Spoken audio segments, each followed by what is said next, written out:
Olá, pessoal! Não deixem de curtir, compartilhar as nossas aulas. Hoje vamos dar início à nossa quarta aula sobre o tema inquérito policial. Vamos iniciar tratando sobre as formas de instauração do IP.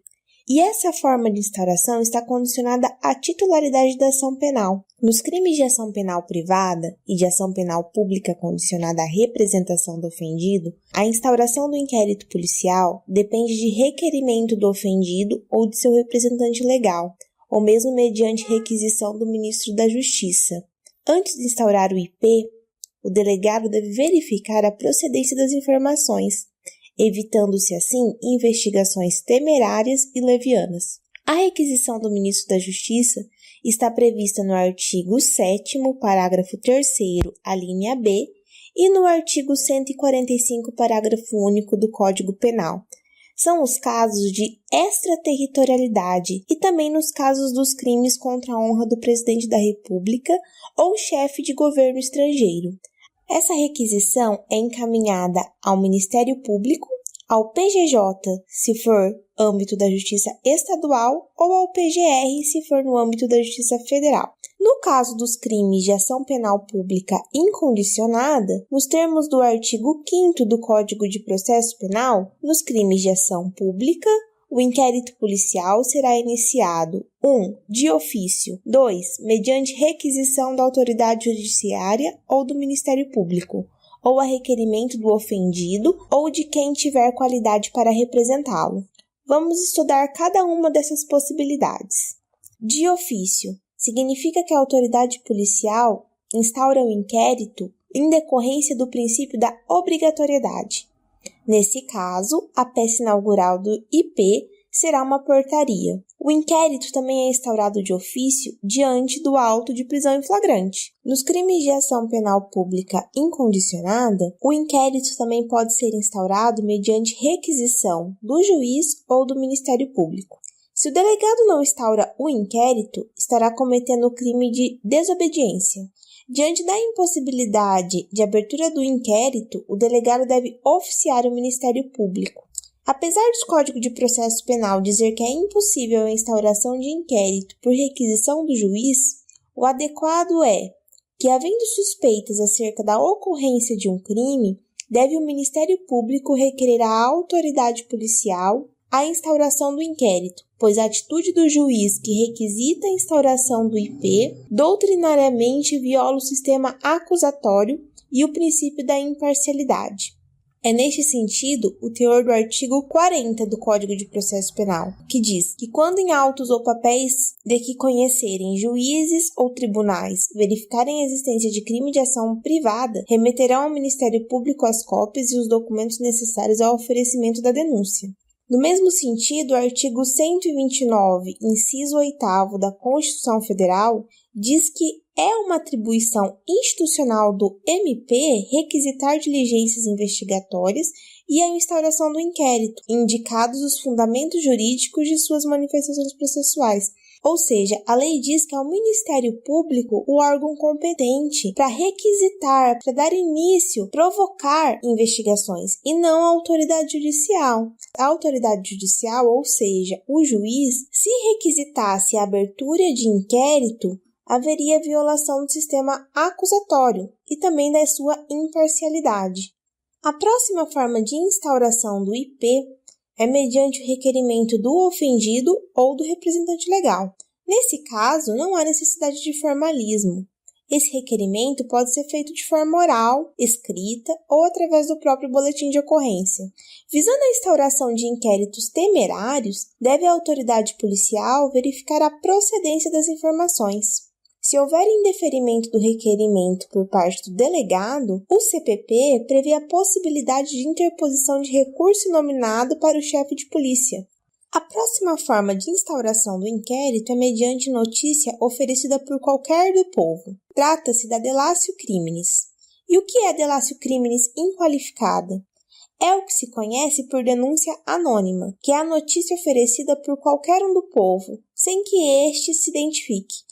E pode o delegado instaurar um inquérito com base apenas nessa delatio criminis inqualificada? Não, Por si só, a denúncia anônima não serve para fundamentar a instauração do inquérito, mas a partir dela pode a polícia realizar diligências preliminares para apurar a veracidade das informações nela contidas. E então, a partir daí, instaurar o IP. A última modalidade de instauração do inquérito em se tratando de crime de ação penal pública é mediante o próprio auto de prisão em flagrante. E é esse próprio auto de prisão que será a peça inaugural, a peça que dará início ao inquérito. Atenção!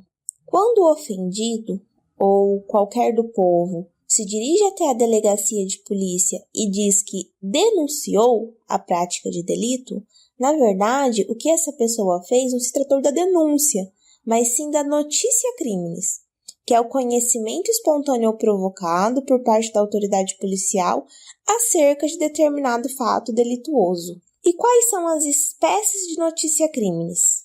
Pode ser de cognição imediata ou espontânea, de cognição mediata ou provocada e de cognição coercitiva. A primeira delas, de cognição imediata ou espontânea, é a notícia crimes pela qual a autoridade policial toma conhecimento do crime por meio de suas atividades rotineiras.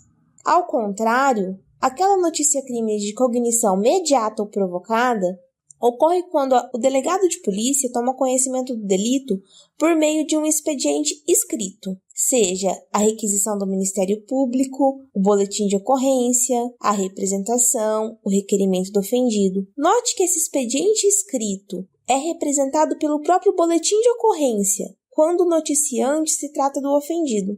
A próxima hipótese é a notícia crime de cognição coercitiva, que é aquela pela qual a autoridade policial toma conhecimento do delito através da apresentação do agente que foi preso em flagrante. Essas, então, são as modalidades de notícia crimes. O nosso próximo assunto na aula de hoje é a identificação criminal. A identificação criminal pode ser fotográfica ou datiloscópica. A identificação criminal não se confunde com reconhecimento de pessoas ou coisas. A primeira é feita por um técnico, pelo papiloscopista. Por sua vez, o reconhecimento é feito pela própria vítima ou testemunhas, por pessoas leigas.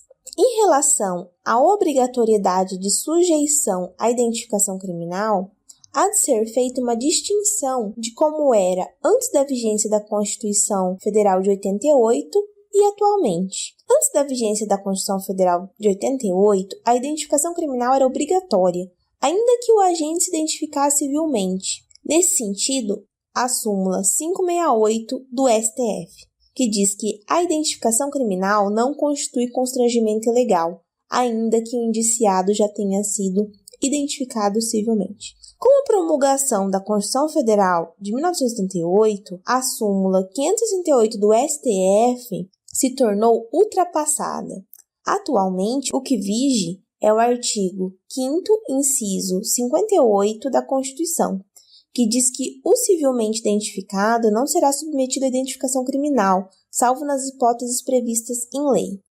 E sobre a incomunicabilidade do indiciado preso, o que é importante salientar? Nos termos do artigo 21 do Código de Processo Penal, a incomunicabilidade do indiciado dependerá sempre de despacho nos autos e somente será permitida quando o interesse da sociedade ou a conveniência da investigação o exigir. O parágrafo único diz: a incomunicabilidade, que não excederá 3 dias, será decretada por despacho fundamentado do juiz e a requerimento da autoridade policial ou do órgão do Ministério Público, respeitado em qualquer hipótese o disposto no artigo 89, inciso 3 do Estatuto da OAB. O artigo 21 do Código de Processo Penal foi recepcionado pela Constituição Federal? Há 2 correntes. A primeira corrente diz que este artigo não foi recepcionado pela Carta Magna, sendo a medida de incomunicabilidade proibida, inclusive durante o estado de defesa, que é uma situação excepcional de restrição às liberdades públicas, deve-se entendê-la igualmente vedada durante o estado de direito. Autores como Mirabete e Tourinho seguem esta corrente. Trata-se da corrente majoritária na doutrina. Uma segunda posição dispõe que o artigo 21 está em vigor. A proibição expressa da incomunicabilidade durante o estado de defesa, para esses autores que defendem a vigência do artigo, indica sua autorização implícita. Autores como Damásio de Jesus e Vicente Greco adotam essa posição. E o regime disciplinar diferenciado trata-se de espécie de incomunicabilidade? E a resposta é negativa. A pessoa em regime disciplinar diferenciado sofre sim restrições, mas não fica incomunicável. O regime disciplinar diferenciado, o RDD, está previsto no artigo 52 da Lei de Execuções Penais. Trata-se de uma punição disciplinar imposta ao preso condenado, preso provisório, não importa. Quem decreta é o juiz num prazo de até 360 dias, podendo ser prorrogado em caso de nova falta grave até no máximo 1/6 da pena total. E o cabimento? Diante da prática de um crime doloso dentro da prisão ou no caso do preso perigoso, que é o preso que coloca em risco o estabelecimento penitenciário ou sociedade, ou ainda comprovado envolvimento com crime organizado. Neste caso, as características serão celas individuais, 2 visitas por semana, fora as crianças, e 2 horas ao dia de banho de sol. Vejam, portanto, que no RDD a incomunicabilidade não ocorre, pois as visitas são restringidas, mas não suprimidas. Vamos finalizar a nossa aula falando sobre o indiciamento. Indiciar é atribuir a autoria ou a participação de uma infração penal a determinada pessoa. Primeiro, tem-se um suspeito. A partir do momento da conclusão do inquérito policial, tem-se o indiciado. Com o oferecimento da denúncia, tem-se o denunciado ou acusado, e para a parte da doutrina, trata-se como réu a pessoa que já tiver contra si a sentença condenatória com trânsito em julgado. Outra parte da doutrina não faz distinção entre acusado ou réu. O indiciamento é o ato pelo qual a autoridade policial reconhece formalmente que o indício de autoria recai sobre determinado suspeito. E quais são os pressupostos para esse indiciamento? A necessidade de prova da existência do crime e indício de autoria ou participação. E de quem é a atribuição? A atribuição para o indiciamento é da própria autoridade policial. Trata-se de uma atividade privativa. O Ministério Público não pode requisitar indiciamento de ninguém. É o delegado de polícia que tem essa competência. O indiciamento pode ser direto ou indireto. A regra é que seja direto. O indiciamento direto é o realizado na presença do suspeito. Quando o delegado precisa indiciar alguém, solicita a sua presença, pois é necessária a realização do seu interrogatório, da sua identificação e do pregressamento, que é a colheita de dados da vida pregressa do sujeito. A identificação do indiciado, em regra, é a identificação civil, baseada em documento de identificação como RG, CNH, certidão de nascimento. Isso deriva do próprio artigo 5º, inciso 58 da Constituição Federal. Há exceções, são casos previstos em lei em que há possibilidade de se fazer a identificação criminal, que é a colheita das impressões digitais, a identificação datiloscópica ou mesmo o método fotográfico. O indiciamento indireto é visto como exceção. Ele é utilizado quando o sujeito estiver foragido. É o indiciamento feito sem a presença do suspeito. Nesse caso, o delegado responderá de acordo com o que já tem conhecimento. A jurisprudência reconhece que deve prevalecer o indiciamento direto, que é o realizado na presença do suspeito. E quem é o sujeito passivo do indiciamento? Em regra, qualquer pessoa pode ser indiciada, mas há exceções. Quando se fala de exceção ao indiciamento, estamos falando de pessoas que não podem ser indiciadas. E quem são elas? Os menores de 18 anos, pois não cometem crimes, e sim atos infracionais. Os portadores de imunidade diplomática, são os agentes diplomáticos que não ficam sujeitos à lei penal brasileira. Promotores e magistrados, pois há expressa previsão legal nas respectivas leis orgânicas. Assim, se um magistrado ou um membro do Ministério Público for suspeito, o delegado não pode presidir o inquérito e deve transferir o cargo para o procurador-geral, no caso de suspeito ser membro do Ministério Público, ou a um desembargador pertencente ao tribunal ao qual o magistrado esteja vinculado. E a última hipótese de pessoa que não pode sofrer indiciamento é o presidente da República. E no caso dos acusados, com foro por prerrogativa de função. Nesse caso, é indispensável prévia autorização do ministro ou desembargador relator para a instauração do IP e para o próprio indiciamento. Deputado federal e todos que estão sujeitos à prerrogativa de função podem sim ser indiciados, desde que sejam seguidas as especificações. Exemplo, a autorização do Supremo Tribunal Federal e o respeito à prerrogativa de foro.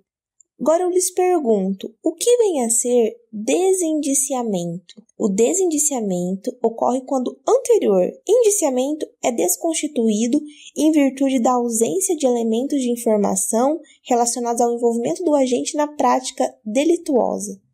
Pessoal, finalizamos aqui a nossa 4ª aula sobre o tema.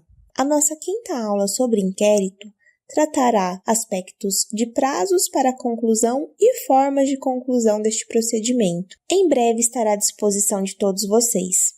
Não deixem de curtir, compartilhar as nossas aulas e para assistir às aulas anteriores, cliquem no link que aparecerá do lado direito desta imagem. Toda terça um assunto novo para vocês e até a próxima!